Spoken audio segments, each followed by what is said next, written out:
वो करो। प्रधानमंत्री नरेंद्र मोदी का 6 साल पहले बोला यह वाक्य अब उन्हीं के खिलाफ नारे की तरह इस्तेमाल किया जा रहा है। दोस्तों, जो उचित समझो वो करो।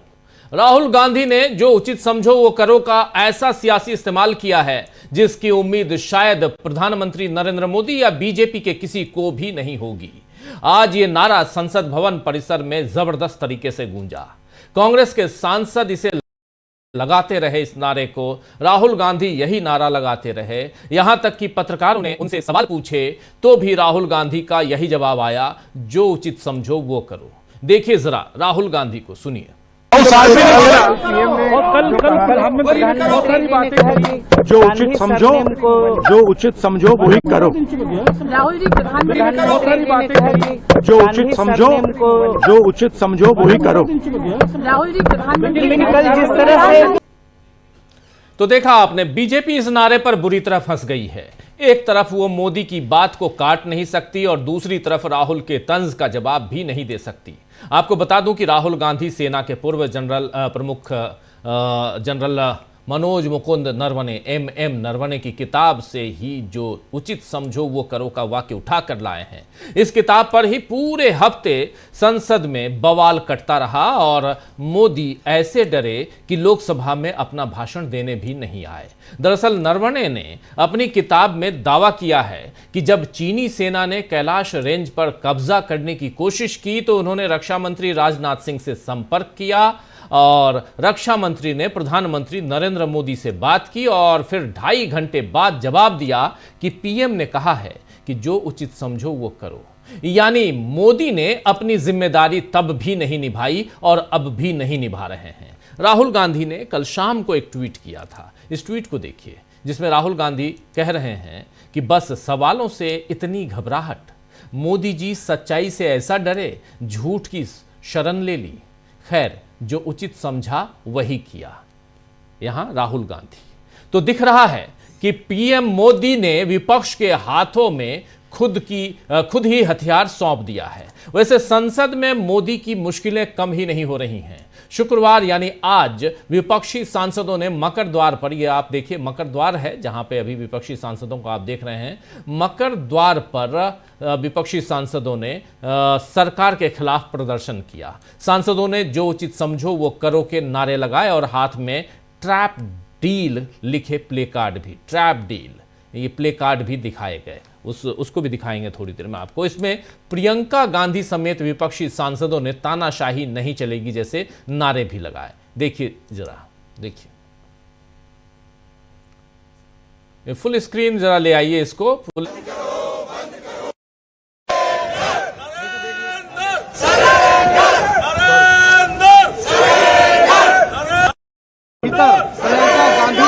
तमाम कांग्रेस के सांसद मकर द्वार पे प्रदर्शन कर रहे हैं। हाथ में बड़े पोस्टर इस वक्त लेकर खड़े हैं, जिसमें डोनाल्ड ट्रंप की तस्वीर है। ट्रैप डील का बड़ा सा पोस्टर लेकर नारेबाजी कर रहे हैं कांग्रेस के। तो देखा आपने, ट्रैप डील के बैनर के साथ यहां पर प्रियंका गांधी समेत तमाम विपक्षी दल के नेता, यहां सांसद, यहां पर विपक्ष के हमलों में एक बड़ा हमला मल्लिकार्जुन खड़गे ने भी आज किया है। देश के इतिहास में पहली बार शायद ऐसा हो रहा है कि किसी प्रधानमंत्री की बातों के लिए घटिया शब्द इस्तेमाल किया जा रहा है। ऑलरेडी घटिया शब्द प्रधानमंत्री नरेंद्र मोदी के द्वारा किए गए बातों को घटिया कहा जा रहा है, क्योंकि प्रधानमंत्रियों पर विपक्ष ने हमले तो खूब किए हैं इतिहास में। अगर आप देखें तो उनकी बातों की यानी प्रधानमंत्री की बातों की आलोचना भी की है विपक्षी सांसदों ने, विरोध भी जताया है, लेकिन उसे घटिया नहीं कहा। कम से कम मेरी जानकारी में तो ऐसा नहीं है। लेकिन मोदी की बातों को घटिया कहा जा रहा है क्योंकि उन्होंने राज्यसभा में मुद्दों पर बात करने की जगह नेहरू गांधी परिवार पर बेतुकी बातें की। जरा सुनिए यहां मल्लिकार्जुन खड़गे क्या कह रहे हैं, सुनिए। प्रधानमंत्री के भाषण को रिएक्ट करने की जरूरत नहीं है, लेकिन फिर भी जितने घटिया बात उन्होंने बोली है उन बातों का मैं जरूर रिप्लाई देना चाहता हूं, क्योंकि झूठे बातों को दोहराना उनका हमेशा एक काम रहा है। मैं आपसे कहना चाहता हूं कि पार्लियामेंट के उनके 97 मिनट्स के भाषण में वो कोई ऐसा बात नहीं कही, और हम लोगों ने जो घंटों से बात करके उनको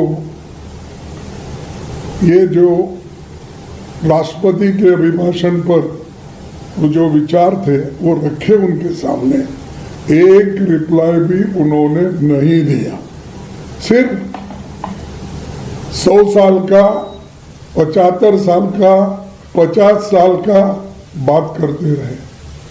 और जब देश के रक्षा की बात जब हम करते हैं, और ये जनरल नरवणे का बुक जो पब्लिश हुआ है, जो हमारे हाथ में मिला, वो आपको कैसा नहीं मिलता? और आप पार्लियामेंट में बोल रहे हैं कि वो किताब नहीं, पब्लिश नहीं हुआ। डिफेंस मिनिस्टर बोल रहे हैं, अरे आपके पीछे, आपके तले वो है किताब, आप उसको डिनाई करें, ये तो प्रिविलेज होता है। शाह भी वही बोले और हमारे डिफेंस मिनिस्टर भी वही बोले, बार बार उठ के डिफेंड कर लिए, लेकिन वो बात तो सच निकली कि किताब है। लेकिन जब ये बात हमारे एलओपी ने उठाया, तो सुन रहे थे आप यहां पर मल्लिकार्जुन खड़गे को। कुल मिलाकर संसद का बजट सत्र मोदी के लिए काफी घाटे का साबित हो रहा है। अब 2 दिन के लिए मोदी मलेशिया जा रहे हैं, वहां से लौटकर फिर बताएंगे कि उनका दौरा कितने फायदे का रहा। लेकिन असल बात यही है कि देश को हर तरह का नुकसान भुगतना पड़ रहा है। एसआईआर की बात भी थोड़ी सी यहां करना चाहता हूं। एसआईआर में तो जिस तरह का खेल हो रहा है, उससे सबसे ज्यादा नुकसान लोकतंत्र का हो रहा है।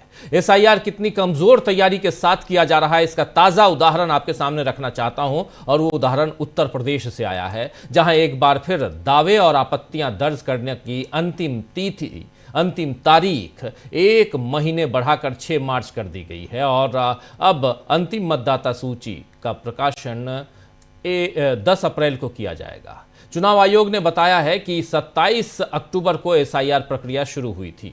गिनती का चरण पूरा होने के बाद 6 जनवरी को मतदाता सूची का मसौदा प्रकाशित किया गया था। मूल कार्यक्रम के अनुसार दावे और आपत्तियां दर्ज करने की अवधि 6 जनवरी से 6 फरवरी तक थी। लेकिन अब उत्तर प्रदेश के मुख्य चुनाव आयुक्त का कहना है कि चुनाव आयोग ने दावे और आपत्तियां दर्ज करने की अंतिम तिथि 6 फरवरी से बढ़ाकर 6 मार्च कर दी है। इससे मतदाताओं को अपना नाम शामिल कराने के लिए फॉर्म 6, नाम हटाने के लिए फॉर्म 7, इन सब के जरिए सुधार या आपत्तियां दर्ज कराने के लिए 1 और महीने का समय मिल जाएगा। तो बार बार तारीखों का बढ़ना वैसे ही है जैसे नोटबंदी के बाद बैंक से पैसे निकालने की तारीख बार बार बदली गई थी, या जीएसटी के नियम कई बार बदले गए। जैसे नोटबंदी और जीएसटी का नुकसान आम आदमी को हुआ, वैसा ही एसआईआर के बाद हो रहा है। और बिहार में आपने देख लिया, और ये अब जनता देख रही है आगे के जो दूसरे राज्य हैं वहां भी, क्योंकि विपक्ष तो बार बार इस पर आवाज उठा ही रहा है। लेकिन इन सब के बीच जरा दोबारा चलना चाहता हूं उधर संसद की ओर। संसद में क्या कहा गया? कल आपको याद होगा कि संसद में और खासकर लोकसभा में ओम बिरला साहब ने, यानी लोकसभा अध्यक्ष ने कहा कि नरेंद्र मोदी के साथ अप्रत्याशित घटना घट सकती थी, इसलिए हमने उन्हें आने से रोक दिया। लेकिन यही बीजेपी है, और उस समय विपक्ष में थी, मनमोहन सिंह की सरकार थी। मनमोहन सिंह आए थे और वो भाषण दे रहे थे। ये तस्वीर 2014 का है, दूसरा कार्यकाल, आखिरी कार्यकाल। मनमोहन सिंह अपनी बात रख रहे हैं और देखिए ये क्या हो रहा है। ज़रा फुल स्क्रीन दिखाइए और ज़रा आप समझ जाएंगे कि हम बताना क्या चाह रहे हैं और ओम बिरला साहब क्या बताना चाह रहे थे। ज़रा ये भी देखिए, पहले ये सुनिए। Debate on the Andhra Pradesh Reorganization Bill, members opposing the bifurcation tore papers and tossed the pieces around. The PM's speech, including any assurances he wanted to give to the residual state of Simandhra, got lost in the din and utter confusion that played out. But despite the din, the Rajya Sabha debate on the to Simandhra, he was able to speak only when MPs from Congress formed a cordon around him. The Home Minister has already mentioned the specific steps our government will take to address the concern of all regions of the state. तो ये मनमोहन सिंह बिना यहाँ डरे, बिना यहाँ किसी तरह से परेशान हुए, अपनी बात रखते हुए, अपना भाषण यहाँ देते हुए, अपनी बात रखते हुए और विरोध में पूरा का पूरा विपक्षी। देखिए यहाँ पोस्टर दिखाए जा रहे हैं और सब कुछ दिखाया जा रहा है टेलीविजन पे। ऐसा नहीं है कि अभी आसंदी की तरफ, अभी तक आपको ये भी पता नहीं चला होगा कि आसंदी पर बैठा कौन है। डिप्टी यहाँ प्रमोद तिवारी लड़ रहे हैं। ये सारी चीज़ें देखिए आप, सब कुछ है, सब कुछ है। लेकिन डिप्टी चेयरमैन बैठे हुए हैं यहाँ पे, अब दिख रहे हैं डिप्टी चेयरमैन बैठे हुए हैं, लेकिन सब कुछ दिख रहा है। यहाँ स्मृति ईरानी खड़ी हो गई, सब है, लेकिन फिर भी आप याद कीजिए कि यहाँ पे ऐसा नहीं हुआ कि मनमोहन सिंह के बारे में, और देखिए उड़ाए जा रहे, मनमोहन सिंह के ऊपर फेंके जा रहे हैं कागज, वहाँ खड़े हैं, सब कुछ दिख रहा है। लेकिन आज का दौर ये 2014 है और आज 2026 में हम जी रहे हैं। 2026 में क्या हो रहा है उसका एक उदाहरण आपके सामने। इसके बाद सीधे जरा सुन लीजिए ओम बिरला साहब ने 2026 में कल 5 फरवरी 2026 को उन्होंने क्या कहा है, सुनिए। माननीय सदस्यगण, मुझे बड़े दुख के साथ सभा को सूचित करना है कि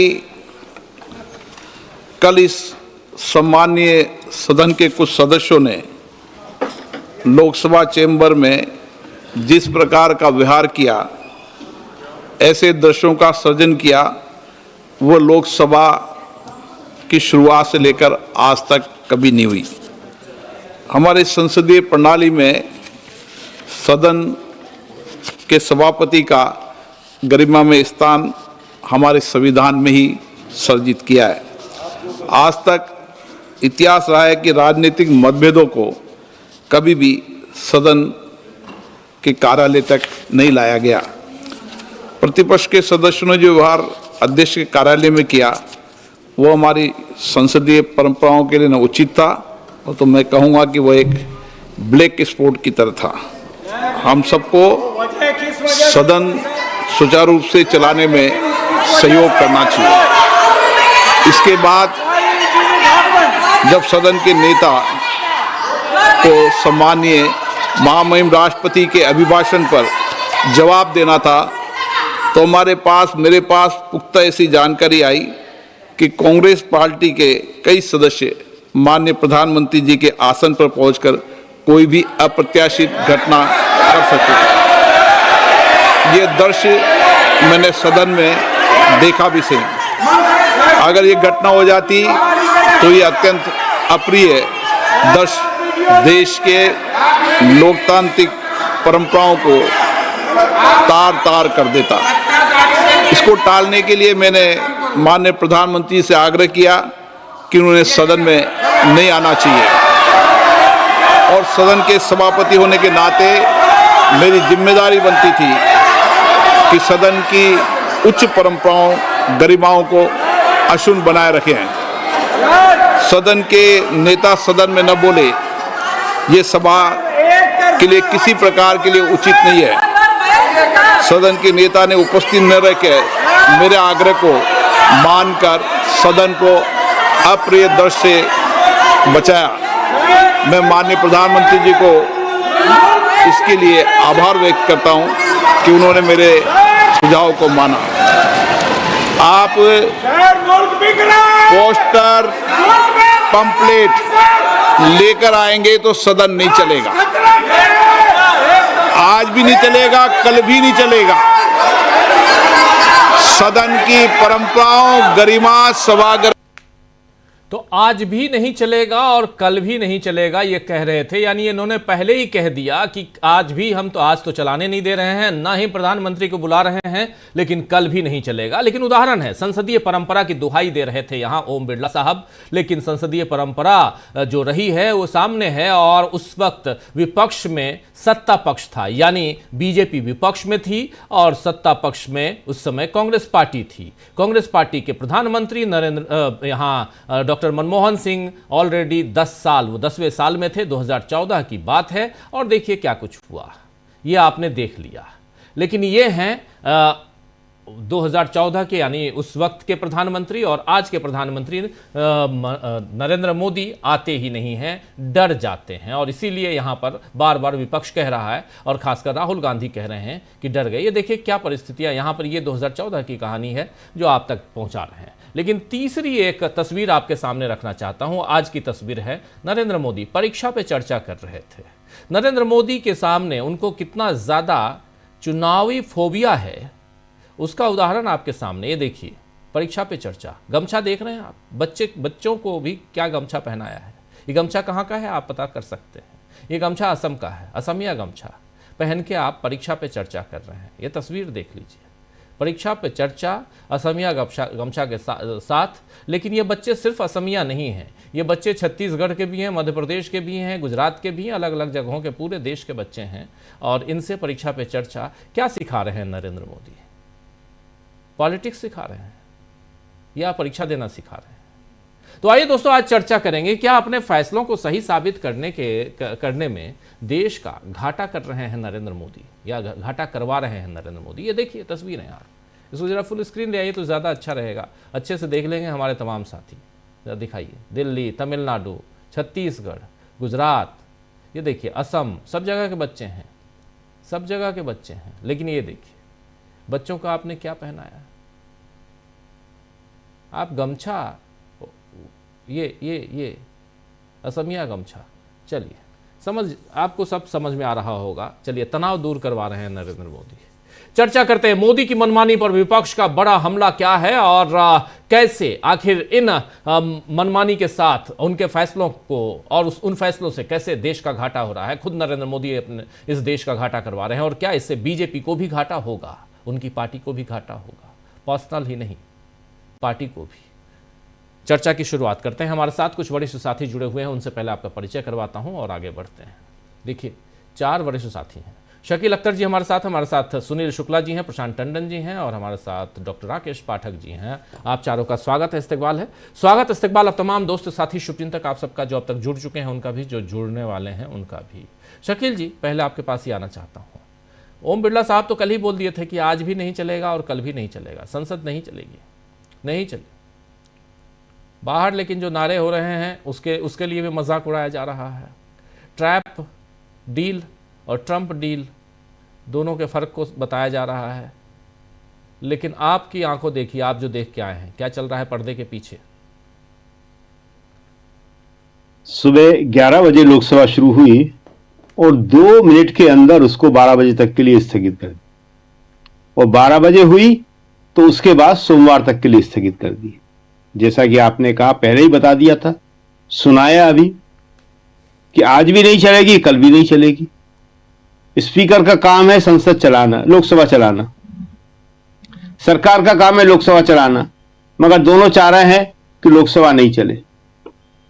लेकिन लोकसभा नहीं चलाने से, सोमवार तक के लिए स्थगित करने से कुछ नहीं होगा। बहुत बड़ा मजाक बन गया है ये, जो इन्होंने एक खेल रचा कि प्रधानमंत्री पर हमला करने की बात कह के वो सहानुभूति अर्जित कर लेंगे। वो सहानुभूति तो नहीं मिली, उपहास के पात्र बन गए। कल से लेके आज तक सब जगह, चाहे वो संसद हो और चाहे संसद के बाहर, और चाहे वो कांग्रेस समर्थक विपक्ष के लोग हों या निष्पक्ष लोग हों या बीजेपी समर्थक लोग हों, किसी को भी ये बात अच्छी नहीं लग रही कि प्रधानमंत्री इस तरह अपने डर को प्रदर्शित करें। यह कहा जाए कि लोकसभा के अंदर प्रधानमंत्री के ऊपर कुछ अप्रत्याशित हो सकता है, कोई अप्रिय घटना हो सकती है, अगर लोकसभा के अंदर घटना हो सकती है तो फिर कहीं पे भी देश में कोई भी सुरक्षित नहीं है। बहुत ही खराब मैसेज गया है। अब इसको वो सुधार नहीं सकते। यहां से प्रधानमंत्री का हमें लगता है कि अब मुसीबतों का दौर बढ़ने वाला है। जिसे कहते हैं उल्टी गिनती शुरू होना, वो उल्टी गिनती शुरू होने वाली। राहुल तो वैसे भी आत्मविश्वास में रहते हैं, लेकिन आज तो आत्मविश्वास के साथ उनका जो एक पेनापन था वो अलग ही दिख रहा था। आमतौर पे राहुल 2-3 वाक्य बोलते हैं, बात कर लेते हैं, लेकिन आज तो उन्होंने जो उचित समझो वही करो, इसके अलावा एक शब्द भी नहीं बोला। वो बड़ा मुस्कुरा के बोला। सीधा मैसेज गया कि प्रधानमंत्री कह रहे हैं कि जो उचित समझो वो करो। क्या प्रधानमंत्री ने ये उचित नहीं समझा कि आके लोकसभा में उन सांसदों को बुलाते जिनसे उन्हें खतरा महसूस हो रहा था? जब लोकसभा स्पीकर ने उनसे कहा कि जनाब ऐसी बात है, तो लोकसभा स्पीकर से कहते कौन है वो, जाइए उनसे बात कीजिए, उनको अपने पास बुलाइए, ऐसी क्या प्रॉब्लम है? मैं सदन का नेता हूं और आप लोकसभा के स्पीकर है, अध्यक्ष है पूरे, हम दोनों के ऊपर की जिम्मेदारी है सारी की सारी। सदन का नेता का मतलब मैं सिर्फ सत्ता पक्ष का नेता नहीं हूं, मैं पूरे सदन का नेता हूं। वो जो राहुल है वो तो प्रतिपक्ष का ही नेता है, खाली नेता प्रतिपक्ष। इन्हें सत्ता पक्ष का नेता नहीं कहा जाता, इन्हें कहा जाता है नेता सदन, पूरे सदन का नेता। लेकिन इन्होंने जो उचित था वो नहीं किया। दूसरों से कहते हैं जो उचित समझो वो करो, लेकिन खुद नहीं किया। दूसरी बात, ये जो टेप डील की बात हो रही है, वाकई ये टेप डील हो गई है। इससे किसानों पे, कृषि क्षेत्र में बहुत भयंकर तबाही आने वाली है। आज किसान संगठनों ने बड़ा कड़ा विरोध किया है। किसान संगठनों का कहना है कि हम किसी भी सूरत में इसे स्वीकार नहीं करेंगे और हमें सरकार पे विश्वास नहीं है। सरकार जो सफाइयां दे रही है हम उस पर विश्वास नहीं कर सकते। उनसे पूछा क्यों नहीं कर सकते भाई, सरकार की बात पे विश्वास किया जाता है। उन्होंने एक बड़ा अच्छा उदाहरण दिया कि 15 अगस्त 2025, पिछले साल ही, अभी 6 महीने बीते हैं, प्रधानमंत्री ने लाल किले से कहा था कि किसानों के हितों पर कोई आंच नहीं आने दूंगा, और सिर्फ 3 दिन बाद उन्होंने कपास से 11% आयात टैरिफ हटा लिया। किसान कह रहे हैं हम तबाह हो गए। अब हाल क्या है, 0 टैरिफ पे अमेरिका का माल आ रहा है, हम कैसे मुकाबला करेंगे उनका? उन्होंने कहा है कि हम 2020 से बड़ा आंदोलन शुरू करेंगे, और नहीं करेंगे हम तो हम और हमारे बच्चे मर जाएंगे। सॉरी। तो गंभीर स्थिति है, ये डील किसी भी तरह स्वीकार नहीं होगी। वहां से पीयूष गोयल जी लौटे आए हैं, कोई साइन नहीं है, कहीं कागज नहीं है, कह रहे हैं 4-5 दिन में होंगे। किसे विश्वास है? न कागज न डील, जो ट्रंप कहें वही सही, यही होगा। तो ये बाहर भी धरना प्रदर्शन चल रहा है, लोकसभा संसद परिसर में, लोकसभा के अंदर तो भयानक विरोध हो रहा है। वहां नारे लगे, जैसे ही 11 बजे शुरू हुआ नारे शुरू हो गए, 12 बजे शुरू हुआ नारे शुरू हो गए। किसी भी कीमत पे विपक्ष इस बात को मानने को, स्वीकार करने को तैयार नहीं है कि जो उस पे आरोप लगाए गए हैं उनको, वो कह रहा है कि इसके लिए माफी मांगो, हमारे ऊपर ये आरोप बिल्कुल स्वीकार्य नहीं है। आप किस तरह की बात कर रहे हैं? आप बताइए कौन लोग हैं, कौन हमला करने वाले थे? हम आपको हमलावर दिखते हैं, अपराधी दिखते हैं? प्रधानमंत्री पे हमला बहुत बड़ी चीज होता है, बहुत बड़ी बात है। आप इसको इतने हल्के में ले रहे हैं कि प्रधानमंत्री पे हमला हो सकता था, और वो भी लोकसभा में। और आपने जो ये बताया मनमोहन सिंह का, मनमोहन सिंह ने ऐसे कई दृश्यों का सामना किया है। ये तो बिल्कुल लास्ट का है, 2014 का, राज्यसभा है, ये राज्यसभा की बात है। ये लोकसभा में हुआ, राज्यसभा में हुआ, बहुत सारे ऐसे सीन हैं। लेकिन पूरा का पूरा जो उन दोनों अलग अलग टीवी हुआ करते थे, राज्यसभा टीवी अलग, लोकसभा टीवी अलग, तो राज्यसभा टीवी पूरा दिखा रहा है ये। अब तो संसद टीवी एक ही है, ये राज्यसभा टीवी पूरा दिखा रहा है इसको। और अविचलित भारत का प्रधानमंत्री को ऐसे ही किसी भी परिस्थिति में अविचलित खड़ा रहना चाहिए। अविचलित खड़े हैं और अपना भाषण जारी रखे हुए हैं, नहीं रुक रहे, न डर रहे हैं, न भाग रहे हैं। ये मनमोहन सिंह थे जिन्हें कमजोर प्रधानमंत्री कहते हैं, जिन्हें इन्होंने देहाती औरत तक कहा। शर्मनाक, देहाती औरत। और खुद मोदी ने कहा, गुजरात के मुख्यमंत्री थे उस समय, उन्होंने कहा यह बात। तो प्रधानमंत्री इंदिरा गांधी की हम बात करते हैं, नेहरू की करते हैं, राजीव की, ये लास्ट प्रधानमंत्री कांग्रेस के, इनको देख लीजिए आप, सरदार मनमोहन सिंह, बिल्कुल असली सरदार की तरह, असली भारत के प्रधानमंत्री की तरह, असली कांग्रेसी की तरह। देश का प्रधानमंत्री ऐसा होता है। जी राजीव जी।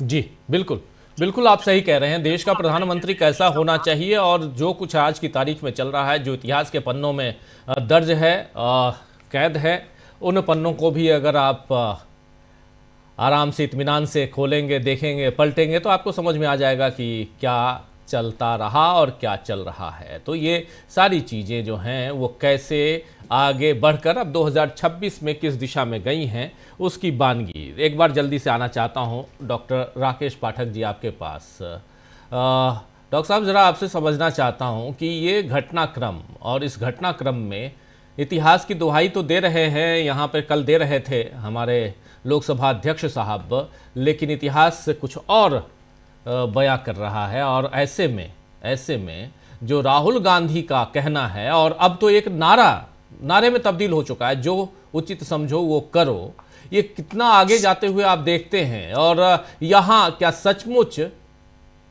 मोदी अपनी पार्टी को तकलीफ में डाल रहे हैं या नहीं?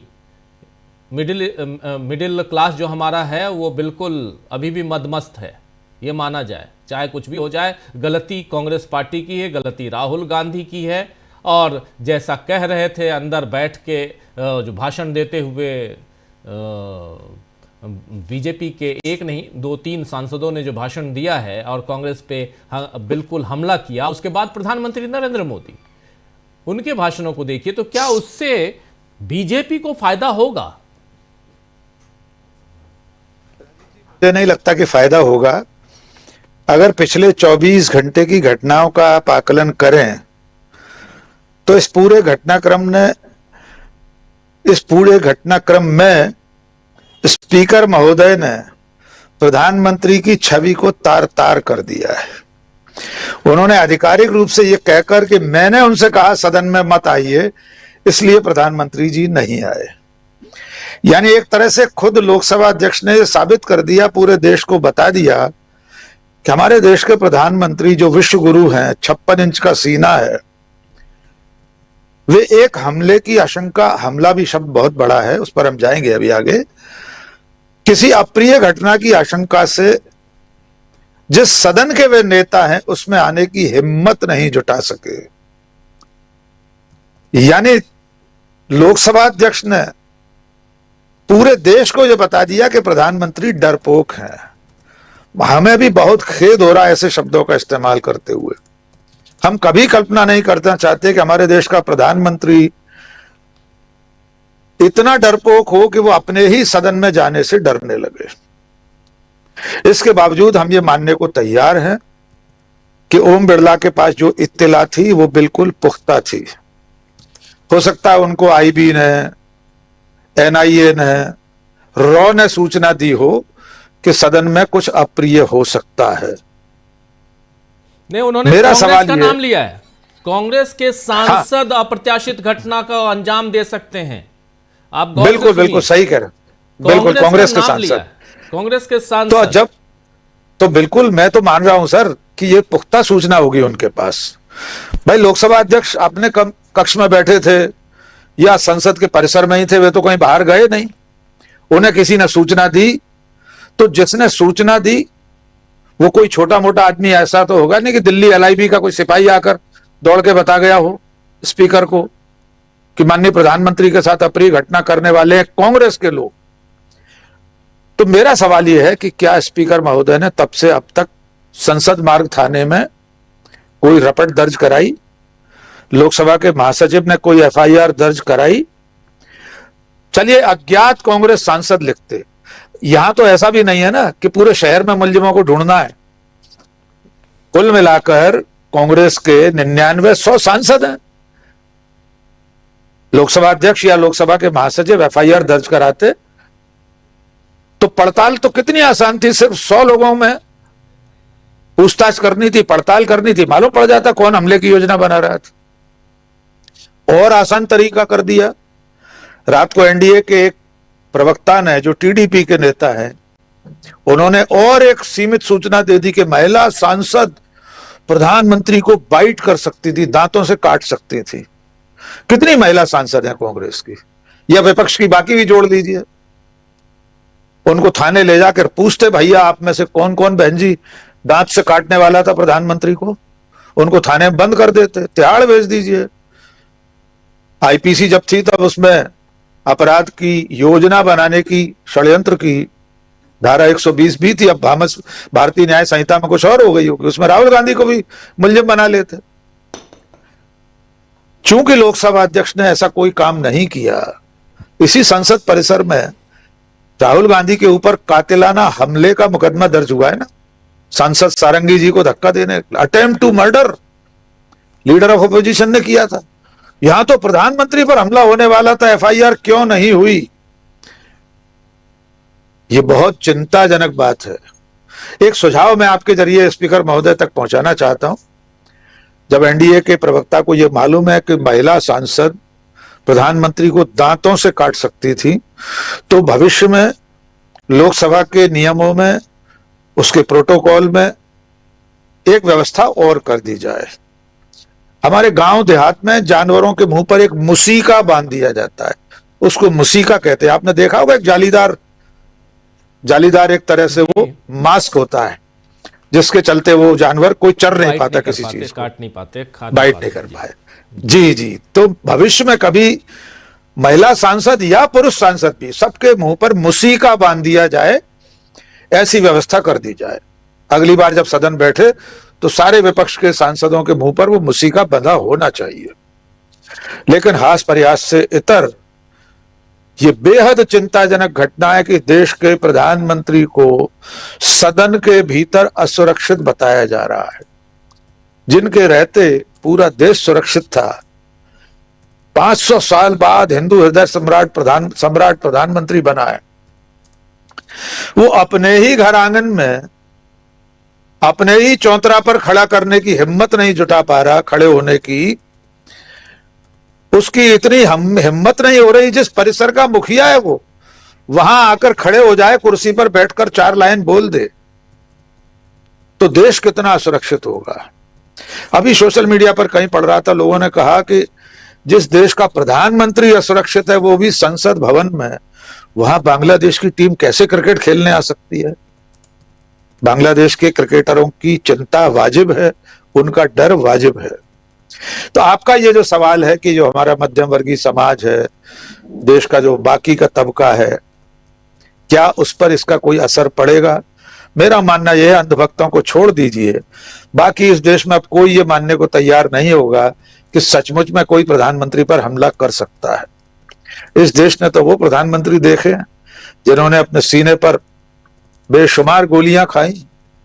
इस देश ने वो प्रधानमंत्री देखा है जिसका शव भी साबुत नहीं आया था। देश की एकता और अखंडता के लिए बलिदान देने वाले प्रधानमंत्री देखे हैं। इस देश ने वो प्रधानमंत्री देखी है जिसके अंतिम शब्द वो हैं कि मेरे खून का एक एक कतरा इस देश के काम आएगा। इस देश ने महात्मा गांधी को देखा है जो नोआखोली और कोलकाता में दंगाइयों की भीड़ में नंगे पैर उतर गया था। इस देश ने ऐसा प्रधानमंत्री देखा है जो विभाजन के बाद दिल्ली के दंगों की आग में जीप से कूदकर लाठी लेकर उतर गया था सड़कों पर। और आज हमारे देश का प्रधानमंत्री अपने ही संसद भवन में प्रवेश करने से डर रहा है। तो ये बेहद चिंताजनक और अफसोसजनक घटना है। और बीजेपी ने अपने पैरों पर कुल्हाड़ी मार ली है। देश के प्रधानमंत्री की छवि को मिट्टी में मिलाने का काम किया इस घटना ने। जी राजीव जी। जी जी बिल्कुल बिल्कुल, देश के प्रधानमंत्री की छवि। जरा प्रशांत जी जल्दी से आपके पास, फिर सुनील जी आपके पास आता हूं। प्रशांत जी कैसे देखते हैं 24 घंटे या 3 दिन, पिछला 3 दिन किस पर भारी रहा? मोदी सरकार पर या राहुल गांधी और विपक्ष पर? 8 सांसद बाहर हो गए, बल्ले बल्ले कर रहे हैं सत्ता पक्ष वाले। भारी तो राजीव जी ये देश के मनोबल पे पड़ा है कि जिस देश का प्रधानमंत्री अगर ये सेना अध्यक्ष से कहे कि जो उचित समझो वो करो, और ऐसी स्थिति में कि जब हर 5 मिनट में चीन के टैंक आगे बढ़ रहे हैं,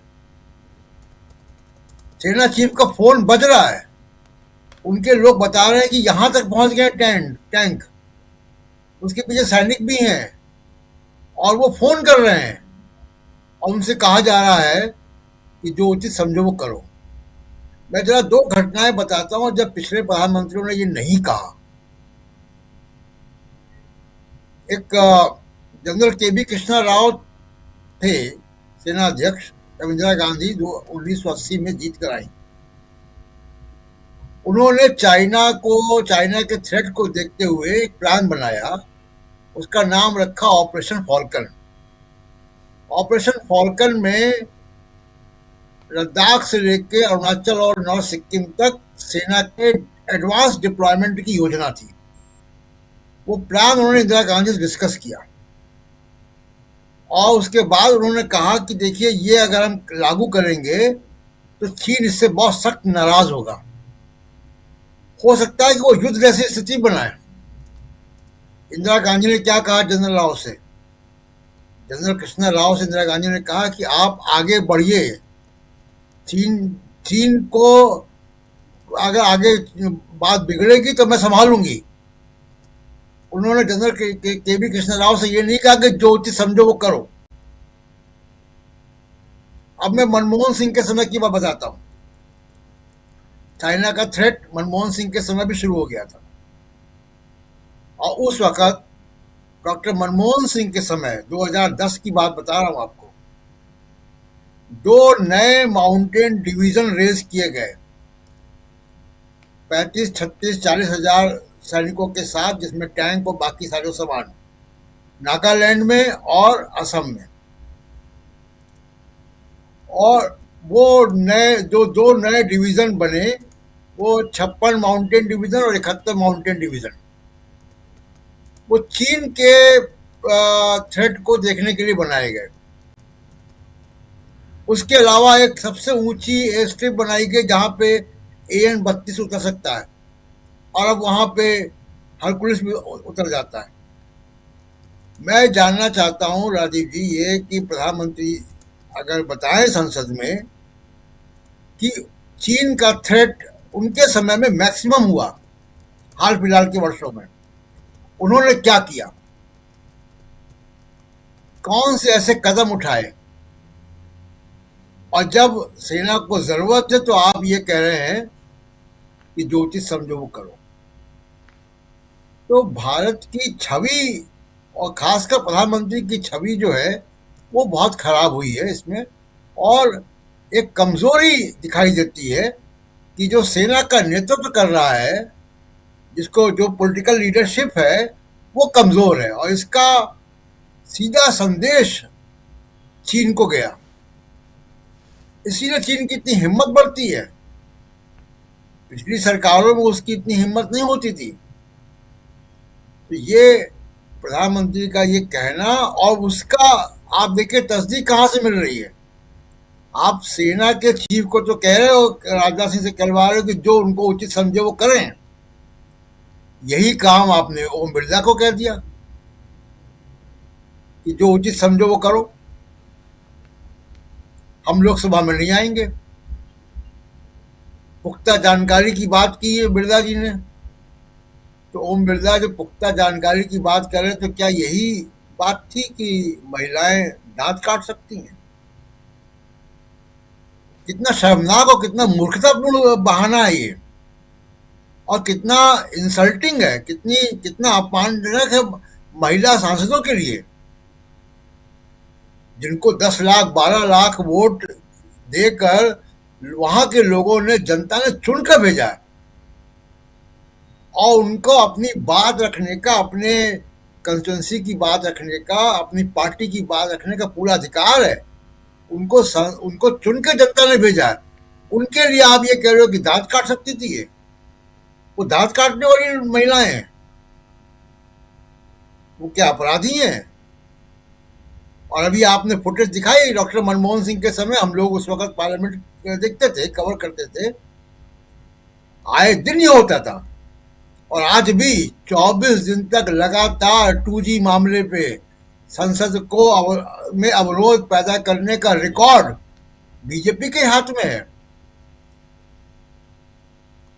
और जो एमपी, जो मेंबर, जो जिस पार्टी के प्रवक्ता कल टीवी चैनल पर ये कह रहे थे, रहस्योद्घाटन कर रहे थे कि महिला दांत काट सकती थी, उन्हीं के पार्टी के लोग मनमोहन सिंह के सामने तख्ती लिए खड़े हुए हैं तेलंगाना राज्य बनने के मामले में, उन्हीं की पार्टी के लोग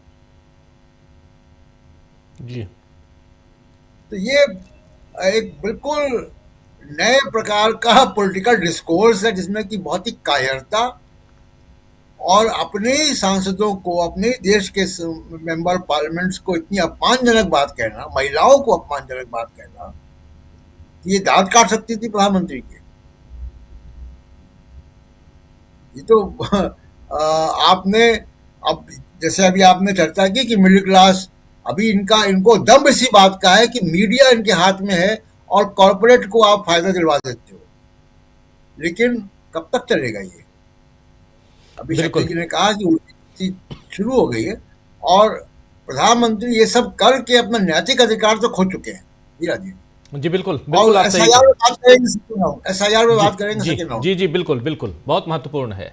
लेकिन सुनील शुक्ला जी, क्या आपको भी लगता है ऐसा ही कि पिछले 2-3 दिनों, ये सप्ताह, अब चूंकि अगले सप्ताह है, आज फ्राइडे और आज अब सोमवार तक के लिए संसद की कार्रवाई स्थगित हो गई, सोमवार 11 बजे तक के लिए, लेकिन ये सप्ताह आपकी नज़र से कैसा बीता? अगर ये पूछा जाए, कौन भारी रहा किस पे?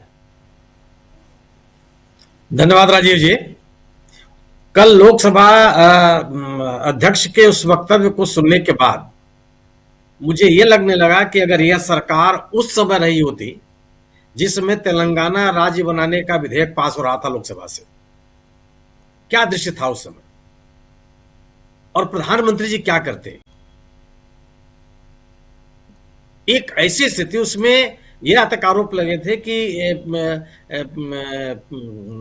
रेड चिली स्प्रे तक का उपयोग किया गया। क्या क्या नहीं हुआ, अजीब गहमा-गहमी की स्थिति थी।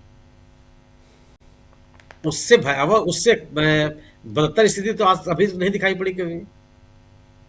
एक तरफ जो प्रधानमंत्री जी पूरे देश को आश्वस्त करते नजर आ रहे थे सत्ता में आने के बाद से कि उनके आने के बाद देश की सीमाएं सुरक्षित हुई हैं, उनके आने के बाद देश में आत्मगौरव का बोध बढ़ा है, उनके सत्ता में आने के बाद पूरी दुनिया में देश का डंका बज रहा है। वह प्रधानमंत्री अपने सत्ता में 10 साल के रहने के बाद अपने ही संसद में अपने आप को सुरक्षित महसूस कर रहे हैं। और एक चीज तो तय हो गई कि ये जो 33% आरक्षण देने की बात, महिला अभिनंदन बिल जो पास हुआ था, वो तो लागू होने वाला नहीं है। अगर महिला सांसदों से इतना भय है, वो भी तब जब उनकी संख्या भी कुछ नहीं है, वो जब 33% आ जाएंगे तो क्या होगा? तब तो शायद संसद में दिखाई नहीं पड़ेगा। तो अब आने वाले दिनों में जो बात कही जा रही थी कि वो बिल पास तो हो ही गया है, वो लागू हो जाएगा, इसकी संभावना दिखाई नहीं पड़ती। जिस सरकार के मुखिया, जो प्रधानमंत्री महिला सांसदों से इतना सुरक्षित महसूस कर रहे हैं अपने आप को, वो संख्या क्यों बढ़ाने जाएंगे? और बार बार बात पर, शिकायतों पर, आलोचनाओं पर वर्ग विशेष, जाति विशेष, धर्म विशेष की आलोचना का मुद्दा उठाने वाले या अपमान का मुद्दा उठाने वाले भारतीय जनता पार्टी, क्या जब महिला सांसदों के ऊपर आरोप लगा रही है, उसमें तो प्रणीति शिंदे भी उपस्थित थी, तो यह अनुसूचित जाति की महिलाओं के प्रति अपमानजनक टिप्पणी नहीं है? आप उनको हमलावर बता रहे हैं। उनको बता रहे हैं कि आप कुछ ऐसा अप्रत्याशित हो जाता जो बहुत ही खतरनाक होता और लोकसभा की संसदीय परंपरा के खिलाफ हो जाता। किसके ऊपर टिप्पणी कर रहे हैं? जो महिलाएं वहां मौजूद थी, उन महिलाओं में आप तभी स्वक्त हो गया ना कि आप पूरे अनुसूचित जाति के लोगों के खिलाफ अपमानजनक बात कर रहे हैं। ये बात नहीं बनती है क्या? बीजेपी को ये नहीं ख्याल आ रहा है? जो पूरा का पूरा हफ्ता बीता जिसकी बात आप कर रहे हैं, मुझे मानना है कि सरकार बैकफुट पर थी। इससे बात नहीं दूर हो सकती है कि वह किताब छपी कि नहीं छपी। सवाल यह है कि किताब लिखी गई कि नहीं लिखी गई।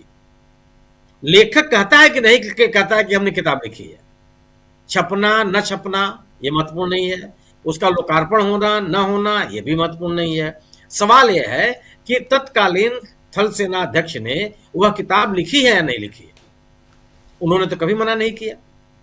उन्होंने तो साफ साफ कहा कि मेरा काम लिखना था, मैंने लिखा। अब बाकी काम पब्लिशर का कहा है, पब्लिशर जो चाहे सो करे, जिससे पूछना हो जांचना हो जो करना हो करे, लेकिन मैंने किताब लिखी है। और किताब में क्या लिखा गया है वो बाकायदे कोई मैगजीन ने छाप दिया।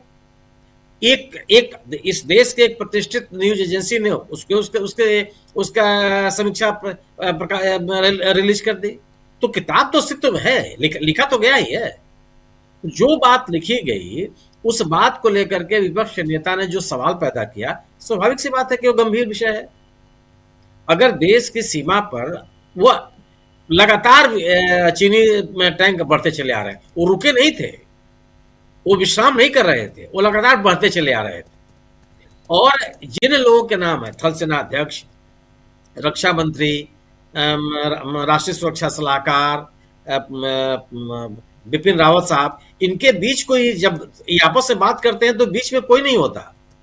इनका तरीका यह नहीं है कि आप किसी का फोन मिलाएंगे, फिर कोई फोन उठाएगा, फिर वो अपना एक्सटेंशन देगा, फिर वो पूछेगा। यह सिलसिला नहीं होता। इनके पास रेक्स की व्यवस्था होती है, जो सीधे वही फोन उठाते हैं, सीधे उन्हीं से बात करते हैं। और इतने लगातार संपर्क के बाद अगर आप कोई निर्णय नहीं लेते हैं तो किस तरह का संकेत है ये? स्वाभाविक सी बात है कि जो व्यक्ति थल सेना के अध्यक्ष के द्वारा उठाए गए सवालों पर जवाब देने के लिए तैयार नहीं है, वह व्यक्ति लोकसभा में उठाए गए विपक्ष के सवालों को कैसे जवाब दे सकते हैं? दोनों चीजें तो बराबर आपको दिखाई पड़नी चाहिए।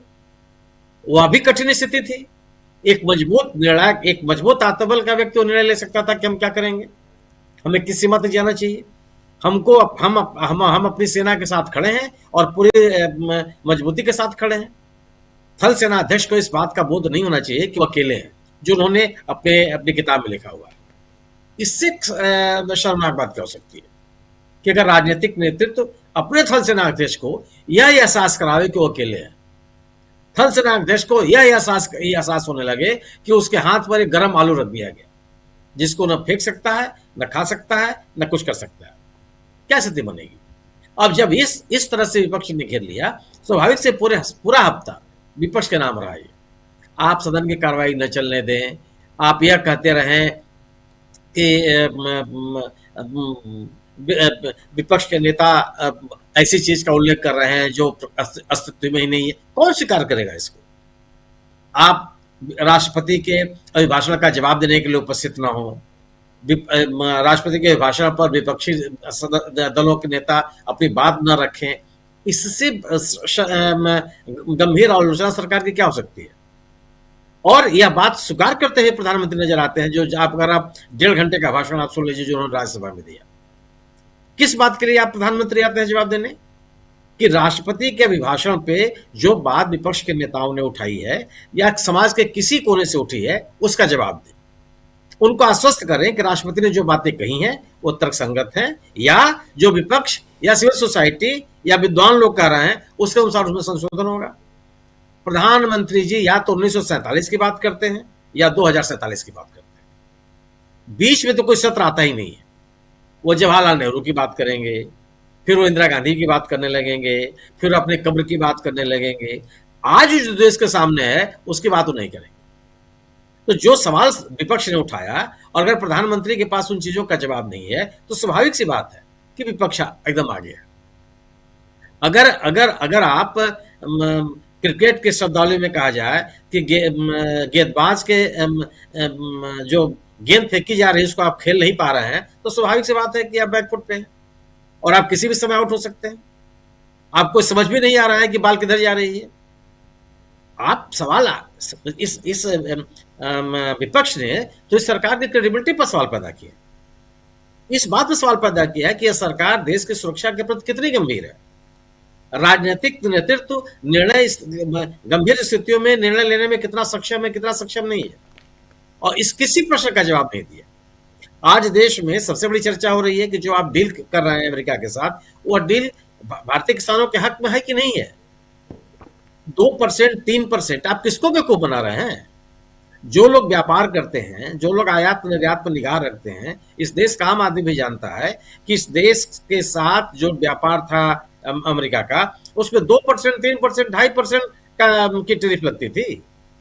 जो भारत से सामान जाता था अमेरिका में, उसको 18% स्वीकार करके आप कह रहे हैं कि बड़ा भारी आपने जग जीत लिया। आप अपना सिरा ठोक रहे हैं आप, और वो भी कितना खोखला है कि उस बारे में स्पष्ट तरीके से कोई बात करने की स्थिति में आप नहीं है कि उस डील में हुआ क्या है। जितनी बातें अमेरिकी प्रशासन ने कर दी, जितनी बातें अमेरिकी राष्ट्रपति ने की, उसका शतांश भी भारत की सरकार ने नहीं कहा। क्या पीयूष गोयल साहब ने कोई बात बताई कि उस डील का विवरण क्या है, कौन सी चीजें हम लेंगे, कौन सी चीजें हम भेजेंगे, किस चीज पर कितना टैरिफ होगा। 2%, 3% को 18% पर स्वीकार कर लेना, और आप उसको अपने पक्ष में बता रहे हैं। जिस एग्रीकल्चर सेक्टर को और जिस डेयरी सेक्टर को भारत ने कभी नहीं खोला अपने किसानों के हक में या दुग्ध उत्पादकों के हक में, कभी नहीं स्वीकार किया। आप कह रहे हैं कि उसमें कुछ उसके ऊपर कोई चीज, आप बयान पढ़िए। मुझे तो लगता है कि कृषि मंत्री जी का, शिवराज सिंह चौहान साहब का बयान है वो, कि कोई बड़ी चीज अचानक नहीं आ जाएगी। यह शब्दावली में नहीं समझता कि कहां से आई हुई है। अचानक नहीं आएगी तो धीरे धीरे आएगी, छोटे रूप में आएगी, फिर बड़ा रूप आकार ले लेगी। सीधा सीधा आप क्यों नहीं कह पा रहे हैं कि कोई चीज नहीं होगी, कोई ऐसी चीज नहीं होगी जो भारतीय किसानों के या भारतीय कृषि जगत के खिलाफ जाती हो। वहां का कृषि मंत्री कह रहा है कि भारत से इतना रुपया आएगा कि अमेरिकी किसान मालामाल हो जाएंगे, और भारतीय कृषि मंत्री कह रहा है कि कोई बड़ी चीज अचानक नहीं हो जाएगी। ये कौन सी शब्दावली? मैं तो अपने इतने वर्षों के पत्रकारिता के जीवन में यह भाषा मैंने नहीं सुनी कभी। बड़ी चीज अचानक नहीं हो जाए। मैं 3 बार पढ़ा पीआईबी के उस प्रेस रिलीज को। इसमें कहना क्या चाहते हैं आप? लोगों के सामने सवाल है कि कृषि सेक्टर आप खोलेंगे कि नहीं खोलेंगे। लोगों के सामने सवाल है कि भारतीय किसानों का हित सुरक्षित रहेगा कि नहीं रहेगा। लोगों के सामने सवाल है कि एमएसएमई सेक्टर के सामने कोई चुनौती खड़ी होगी कि नहीं होगी। आप कर रहे हैं कोई भी बड़ी चीज अचानक नहीं हो जाएगी। यानी कि आप आगाह कर रहे हैं कि तैयार रहिए, धीरे धीरे ही होगी और बड़ी चीज होगी, और आपको स्वीकार करना पड़ेगा। और बड़ी चीज क्या होगी कि आप एकदम भारतीय किसानों की ऋण तोड़ देंगे। तो आप अमेरिका के साथ हुए ट्रेड डील पे बात करना चाहता है देश, आप उसके बारे में 1.5 घंटे के बारे भाषण में आपने एक बार भी सुना उसको? सबकी बात क्या, इनके कोई पार्टी शराब में डूब गई, कोई तमिलनाडु के डीएमके के साथ क्या हो गया, भारतीय गांधी परिवार ने गांधी जी का सरनेम चुरा लिया, सब बात हो गई है वो। लेकिन वह बात नहीं कि जो मन में जो उचित समझो वो करो। यह बात कही गई कि नहीं कही गई, बात इस पे आ गई है। आपसे देश जानना चाहता है कि आपने जो ट्रेड डील किया वो किसानों के हित में है या नहीं है। इस पे आप बात नहीं करेंगे। 1947 की बात करेंगे या 2047 की बात करेंगे, बात केवल। और अगर आप इस तरह से लोगों के सवालों का जवाब नहीं देंगे तो स्वाभाविक सी बात है कि आप में आत्मविश्वास नहीं, आप सवालों से घिरे हुए हैं। और जो विपक्ष सवाल उठा रहा है, निश्चित रूप से वो जनता के बीच में उसका बड़ा संदेश है। जी बिल्कुल, एक बड़ा संदेश है। और अब आगे अगले सप्ताह जब संसद की कार्रवाई शुरू होगी, 13 तारीख तक संसद इस सत्र में है, उसके बाद फिर आगे इस पे बात होगी। डॉक्टर राकेश पाठक जी, कुछ जोड़ना चाह रहे हैं आप? नहीं, बस एक तो छोटी बातें जोड़ना चाह रहा हूं, फिर मैं इजाजत लूंगा। सुनील जी ने कहा, शिवराज सिंह जी ने जो बयान दिया है, सुनील जी क्या आपको लगता है कि जब ट्रेड डील हो रही थी तब शिवराज सिंह चौहान को कुछ मालूम भी होगा कि उस डील में कृषि क्षेत्र को, उनके मंत्रालय को लेकर कौन सी बातें तय हो रही हैं अमेरिका के साथ। अगर आपने गौर किया हो तो जिस दिन ट्रेड डील को लेकर दोनों महापुरुषों के ट्वीट हुए हैं, 10:28 पर डोनाल्ड ट्रंप और 11:02 पर नरेंद्र मोदी का, उसके बाद जो टूल किट जारी की गई थी सभी मंत्रियों ने उसकी तारीफ कर दी। उसके बाद अगले 18 से 20 घंटे तक शिवराज सिंह चौहान की टाइमलाइन पर एक्स पर एक शब्द नहीं है उस डील के बारे में। तमाम सारे लोगों ने शिवराज सिंह चौहान को टैग करके पूछा कि क्या आपको जानकारी है कि ट्रेड डील में कृषि क्षेत्र में को लेकर क्या क्या फैसले हुए हैं। शिवराज सिंह चौहान को तो मनरेगा का नाम बदले जाने की भी इत्तला नहीं थी, इसलिए अब भी वो जो कह रहे हैं वो सिर्फ उतनी मुंह दिखाई की बात है, अब भी उन्हें नहीं मालूम होगा। और सर मालूम तो तब हो जब खुद नरेंद्र मोदी को मालूम हो उस डील में क्या होना है। कल विदेश मंत्री ने कह दिया मुझको कुछ नहीं पता, पीयूष गोयल से पूछो। पीयूष गोयल प्रेस कॉन्फ्रेंस में आए तो कह रहे थे फाइनल स्टेजेस पर है बातचीत, नेगोशिएटिंग टीमें चर्चा कर रही हैं और जल्द ही संयुक्त बयान जारी होगा। सदन में भी उन्होंने क्या बताया, कद्दू का बेर, बेर का कद्दू। इसके सिवा वे कुछ नहीं बता सके कि दो महादेशों के बीच ट्रेड डील हुई है तो उनमें क्या शर्तें हैं, दोनों देश एक दूसरे से क्या लेंगे और देंगे।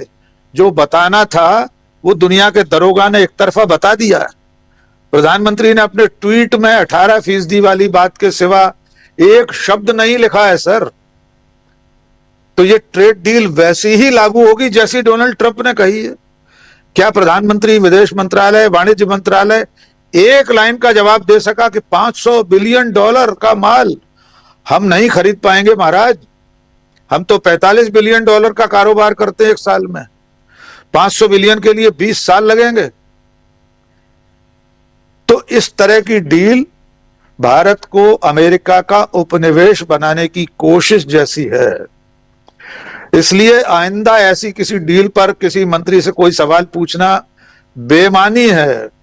शकील साहब तो सदन में रहे हैं, सरकार अब तक न तो संयुक्त बयान जारी कर पाई है और इससे पहले ऐसी कौन सी डील हुई है भारत सरकार की जो सब कुछ लिखतम पढ़तम में होने से पहले दूसरे देश ने ऐलान कर दिया हो। तो कुल मिलाकर इस वक्त नरेंद्र मोदी और उनकी सरकार चौतरफा घिरे हुए हैं। दूसरे देश ने ऐलान कर दिया और आपका अभिनंदन हो रहा हो, आप उसके बारे में कुछ जानते नहीं है, आप उसके बारे में कुछ बताते नहीं है, अब फूल माला पहन करके घूम रहे हैं। डीलोत्सव हो रहा है सर, डीलोत्सव। हाँ, डीलोत्सव उसका नाम दिया गया था कहीं कि डील का उत्सव मनाया जा रहा है, टैरिफोत्सव। 3% से 18% टैरिफ हो गया, इसका उत्सव मना रहे हैं हम, बर्बादियों का जश्न मनाता चला गया। कमाल का अमृत काल है सर। जी राजीव जी। जी जी बिल्कुल, मैं अनुमति लूंगा जी। बहुत बहुत शुक्रिया, भाषा बदल दीजिए डॉक्टर साहब, बहुत शुक्रिया। जी जी सर, भाषा बदल दीजिए। जी सर बिल्कुल।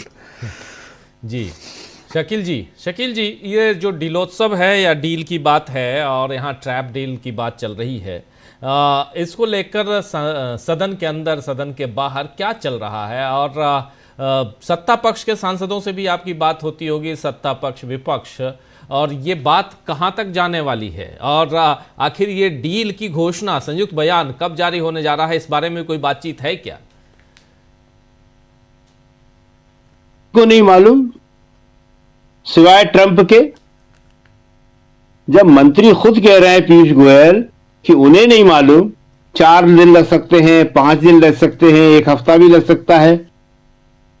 और शिवराज सिंह चौहान वो तो वहां पे संसद में बच के निकलते हैं, नहीं तो शिवराज सिंह चौहान मिलने वाले मंत्री है, नेता है, तो देख लेते हैं, रुक जाते हैं, 2 बात कर लेते हैं, 1-2 बातों का जवाब भी दे देते हैं।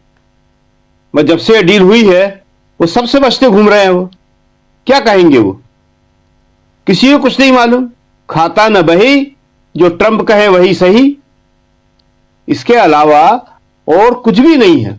लेकिन जैसा हमने किसान संगठनों का आपको बताया कि बहुत बड़े आंदोलन की तैयारी हो रही है, देश के सारे किसान संगठन मीटिंग कर रहे हैं, क्योंकि सबसे बड़ा संकट वैसे देश के ऊपर आ रहा है, लेकिन डायरेक्ट किसी पे आ रहा है तो खेती किसानी के ऊपर आ रहा है। खेती किसानी एकदम बर्बाद हो जाएगी। डेयरी उद्योग एक ऐसा है कि अमेरिका में भी, चीन में भी अतिरिक्त उत्पादन होना शुरू हो गया है और उसके लिए उन्हें बाजार की तलाश बहुत दिनों से वो लोग कर रहे थे और सबकी निगाहें आखिर में आके नरेंद्र मोदी पे टिक गई हैं कि यही जो है हमें जगह दे सकता है। भारतीय किसान कृषि घाटे का सौदा है, सब जानते हैं, लेकिन किसान अगर थोड़ा बहुत बचा हुआ है, रोटी खा रहा है, किसी तरह जिंदा है, तो वो गाय भैंसों की दम पे, दूध की दम पे, डेयरी की दम पे। पता नहीं इनमें से कितने लोग इस बात को जानते हैं कि नहीं जानते। बातें ही बातें करते हैं। ये बातें इनके पास बहुत है। गांव की वास्तविकता है, शहर की वास्तविकता है, इन्हें कितनी मालूम है कितनी नहीं हमें नहीं मालूम, क्योंकि हम आपने कहा बात करते हैं, सबसे बात होती है, लेकिन वास्तव में उन लोगों को ये बातें नहीं मालूम और ना मालूम करना चाहते हैं। वो तो नेहरू के खिलाफ बोल लो, इंदिरा के खिलाफ बोल लो, लोगों को इससे खुश कर लो। दूसरी एक बड़ी खास बात जो हमें लग रही है वो हम कहना चाहेंगे।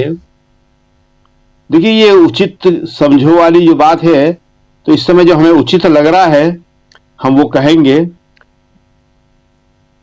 हम ये उचित समझते हैं कि मोदी की छवि जो है, प्रधानमंत्री मोदी जी की छवि जो है, ज्यादा खराब नहीं होना चाहिए। ये जो डर का आशंका पैदा की गई, हमले की आशंका पैदा की गई, अगर मोदी जी की छवि ज्यादा खराब होगी और मोदी जी को लगेगा कि ये मेरे को एक इस तरह का प्रधानमंत्री के रूप में मैं जनता के सामने पेश हो रहा हूं, इससे मुझे बड़ा नुकसान हो जाएगा, तो हमारे लोकसभा अध्यक्ष जी जो हैं वो कहीं बलि के बकरे न बन जाए, उनकी गति धनखड़ वाली ना हो जाए। मोदी जी अपने ऊपर कुछ भी नहीं लेंगे। आप देखिए कि इस हमले की आशंका के बारे में मोदी जी की तरफ से कुछ नहीं कहा गया है। मोदी जी बहुत सेफ खेल रहे हैं। सारी बात लोकसभा स्पीकर की तरफ से कही गई है और अगर ये बात कहीं उल्टी पड़ी, देश में गलत मैसेज जा रहा है। कल से आज तक हम बहुत सारे लोगों से मिले, आज भी अभी यहां आने से पहले बहुत अलग अलग क्षेत्रों के लोगों से मिल रहे थे हम, सांसदों से भी, पत्रकारों से भी। पत्रकार में वो पत्रकार बेचारे क्या करेंगे जो फील्ड में होते हैं, वो रिपोर्टर, उनको पीछे से आदेश आते हैं, उनके कान में जैसे हमारे लगा हुआ है ये लगा रहता है और वहां से वो कुछ बोलना चाहते हैं, पूछना चाहते हैं, पीछे से कोई अलग किस्म का आदेश आता है कि ये पूछो, और उन्हें जोर जोर से पूछना पड़ता है ताकि जवाब मिले या ना मिले, राहुल से प्रियंका से वहां पहुंच जाए कि देखो हमने सब अपनी ड्यूटी बजा ली। सब इस बात को कह रहे हैं कि ये बात प्रधानमंत्री मोदी की छवि के बहुत खिलाफ जा रही है, ये उल्टी पड़ेगी कि मोदी जी डर गए। ये जो है महिलाओं के 33% आरक्षण का, हमें लगता है इसीलिए लोगों को, बहुत कम लोगों को शायद मालूम नहीं हो, याद नहीं हो, मालूम भी हो तो हम बता दें थोड़ा सा, कि राज्यसभा में बहुत ही विषम परिस्थितियों में इसको सोनिया गांधी ने पास करवाया था। हम बार बार सोनिया गांधी का नाम इसलिए लेते हैं, वो यूपीए की अध्यक्ष थी, ये उन्हीं का सोच था 33% आरक्षण का, और सोनिया गांधी के शब्द थे ऑन रिकॉर्ड कि मुझे मालूम है कि मेरी पार्टी के बहुत सारे लोग इस महिला आरक्षण के खिलाफ हैं, लेकिन ये जरूरी है। तो खैर राज्यसभा से पास हो गया। राज्यसभा में कांच के गिलास टूटे, भारी हंगामा हुआ, मार्शल आए, सब कुछ हुआ, सबको मालूम है, ये बात याद होगी। लोकसभा में जाके वहां बीजेपी ने विरोध कर दिया। सुषमा स्वराज ने कहा हम लोकसभा पास नहीं करवाएंगे, राज्यसभा में समर्थन किया था। सोनिया गांधी को पीछे हटना पड़ा, उनके पास तो था नहीं बहुमत। तो बीजेपी ने शायद इसीलिए किया होगा कि महिलाओं की शक्ति से वो डर रहे थे। और एक बात हम और कहेंगे कि ये जो है अभी जो दृश्य हम देख रहे हैं मनमोहन सिंह जी वाला, किस दृढ़ता के साथ वो खड़े हुए हैं, ऐसे बहुत सारे दृश्य हैं, ऐसी बहुत सारी घटनाएं हैं। ये मीरा कुमार लोकसभा अध्यक्ष थी, ये लोग बताते क्यों नहीं है? ये लोग कहां छुपे बैठे हुए हैं? और कांग्रेस को जरा कहना चाहिए सख्ती से अपने उन पुराने नेताओं से जिन लोगों ने 10 साल मंत्री रहे, लोकसभा अध्यक्ष रहे। सोमनाथ चटर्जी तो है नहीं, वो होते जरूर बोलते, बताते कि क्या क्या करते थे ये लोग, चेंबर में मेरे साथ क्या क्या किया। मीरा कुमार को बताना चाहिए मीरा कुमार के लिए क्या कहते थे। मीरा कुमार जी को के पास अगर कोई बता सकता है तो उन्हें जाके बताए कि हम ये बोल रहे थे। मीरा कुमार के बोलते थे इसको तो बोलना नहीं आता, इसके मुंह से तो आवाज नहीं निकलती, ये क्या करेगी, ये हमें नहीं रोक सकती। और मीरा कुमार को बात मालूम थी। लेकिन आज वो सब अपने घर में बैठे हुए हैं जिन्होंने कांग्रेस के 10 साल में सारे सत्ता सुख भोगे हैं। और एक जो प्रशांत जी ने कहा था, एक लास्ट बात हम ये और बोल दें, जनरल केवी कृष्णा राव की, बहुत मजबूत आदमी थे। कश्मीर में स्थिति